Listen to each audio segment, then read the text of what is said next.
और हम बात कर रहे हैं एमएसएमई स्पेस की। जी हाँ, एक बहुत इंटरेस्टिंग खबर हुई है। और हालांकि सचिन नाथ जी हमारे साथ कॉर्पोरेट चैट में जुड़े हैं, यूग्रो कैपिटल के चेयरमैन। बहुत ही शानदार कंपनी में काम हो रहा है। लेकिन सचिन नाथ जी, आज मैं एक लिबर्टी लूंगा।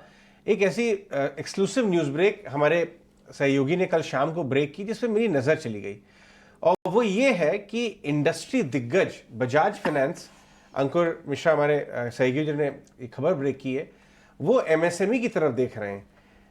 इनफैक्ट लोन, आपका न्यू कार लोन और इवन ट्रैक्टर लोन और ट्रैक्टर इक्विपमेंट वगैरह की तरफ भी देख रहे हैं, लेकिन एमएसएमई की तरफ भी देख रहे हैं।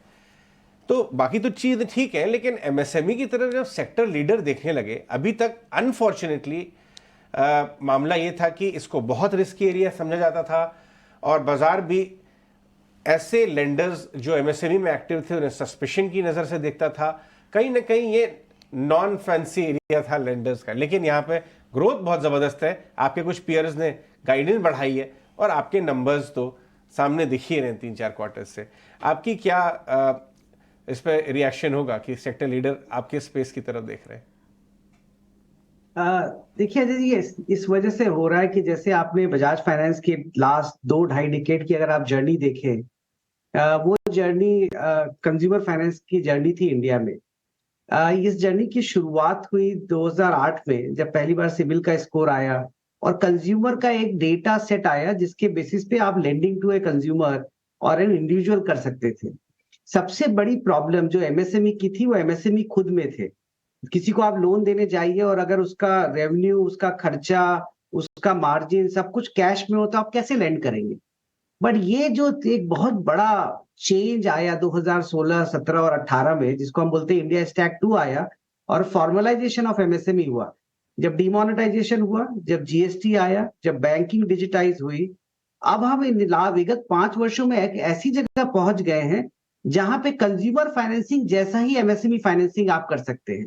जिसको हम बोलते हैं कि डेटा अब ये बता सकता है कि एक एमएसएमई कस्टमर क्रेडिट वर्दी है कि नहीं, कितना पैसा ले सकता है और कितना पैसा दे सकता है।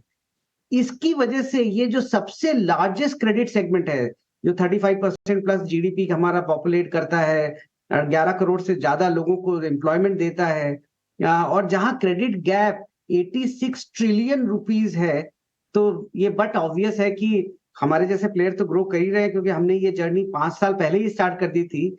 बट अभी सब लार्ज प्लेयर भी फोकस कर रहे हैं एमएसएमई में, और हम उसके बहुत बड़े बेनिफिशियरी हैं। एक्चुअली हमने जो क्रिएट किया है platform on technology, data, distribution, banking, almost Hindustan के सारे बड़े एनबीएफसी लेंडर और सारे बड़े बैंक लेंडर हमारे साथ पार्टनर कर रहे हैं एमएसएमई क्रेडिट को करने के लिए, क्योंकि वो भी सीखना और समझना चाहते हैं कि ये बिजनेस कैसे नए तरीके से किया जा सकता है। ओके, मॉर्निंग सचिंद्र नाथ जी, बहुत बहुत स्वागत है आपका। अब आगे फर्दर Q2 में, क्योंकि हमने देखा कि अब तक आपकी जो ग्रोथ स्टोरी रही है, जो गाइडेंस आपने दिया वो इंटैक्ट है, लेकिन Q2 में इस वक्त आपको डिसबर्समेंट ट्रेंड कैसे दिख रहे हैं, कॉन्सिडरिंग अब तो फेस्टिवल सीजन, वेडिंग सीजन भी शुरू हो गया? देखिए, जैसे मैंने बोला कि ये एक ऐसा सेगमेंट ऑफ द मार्केट है जहां पे आप साइज ऑफ द बिजनेस बहुत बड़ा बिल्ड कर सकते हैं, बट लेंडिंग आपको हमेशा कैलिब्रेटेड तरीके से करनी पड़ती है। एक आप स्केल लेके आते हैं, फिर उसको स्टेबलाइज करते हैं, फिर आप नेक्स्ट स्केल पे जाते हैं। हम मार्च 2023 में करीब 500 करोड़ पर मंथ के ग्रॉस डिसबर्समेंट रेट पे थे, और अभी हम फर्स्ट 2 क्वार्टर्स में वही मेंटेन कर रहे हैं, क्योंकि हम उससे ज्यादा ग्रो करेंगे जब ये पिछला जो बिजनेस वॉल्यूम है वो हम स्टेबलाइज कर पाए।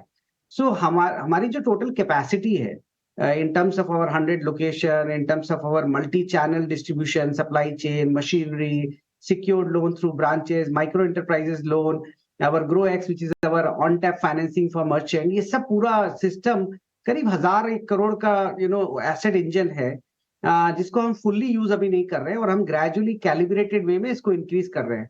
सो हमारा फर्स्ट हाफ जो है, या पहला क्वार्टर और दूसरा क्वार्टर, हम मार्च की रन रेट को मेंटेन कर रहे हैं, और हम नेक्स्ट क्वार्टर में ये ग्रेजुअली इंक्रीज करेंगे। हमारा ऑब्जेक्टिव है कि हम ईयर एंड को एग्जिट करें करीब 750 से 800 करोड़ पर मंथ, जिससे कि हम अपना FY25 का जो टारगेट है of achieving at least 17-18 thousand crore of size, उसकी तरफ हम ग्रेजुएट कर सके, बट हमारा बहुत डीप फोकस सब प्रॉफिटेबिलिटी बिल्ड करना है। अगर हम अनलिस्टेड कंपनी होते तो पीपुल हमको लोग वैल्यू करते, या हमारी जो शेयर होल्डर्स को जो बेनिफिट मिलता वो नेक्स्ट 3-4 साल में क्या होने वाला है। बट एक्चुअली गिवन हम हैं तो 3-3.5-4 साल पुरानी कंपनी, बट हम कंपेयर होते हैं 15 साल 20 साल पुरानी लिस्टेड कंपनी से। तो हमारा टारगेट है कि हम 15-20 साल पुरानी लिस्टेड कंपनी के भी फाइनेंशियल परफॉर्मेंस के कंपेरेबल में आ जाएं, और यही हमारी अब ट्रेजेक्ट्री है।